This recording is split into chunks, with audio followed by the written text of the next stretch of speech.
এই বৃষ্টির মধ্যে হুমায়ুন আহমেদের আরেকটা কথা আমি বলে যাই, সেটা হচ্ছে কিছু কিছু পুরুষ আছে যারা পরবর্তী তরুণদের আগ্রহ করে।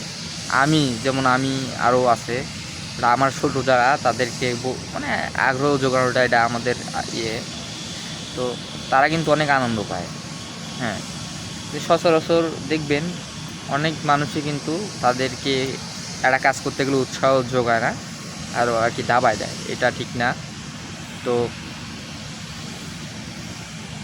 আপনার পুরুষ এমন একটি জিনিস, বুঝছেন, নারীর সংস্পর্শে গেলে অন্যরকম হয়ে যায়, এটা স্বাভাবিক বিষয়। কিন্তু নারীর মানে নারীর যেই আরও গুণ আছে সেগুলো কিন্তু একটা পুরুষ বুঝে, কিন্তু ওই নারীটা কিন্তু বুঝে না। এটা হুমায়ুন আহমেদ নিজেই বলে গেছে, ঠিক আছে। তো একটা নারীর সংস্পর্শে যদি একটা ভালো ছেলে যায় না, এটা যদি খারাপ হয়, ছেলেটাও কিন্তু খারাপ হয়ে যায়। এটা আসলে ঠিক না। আজকে এইটুকুই বললাম।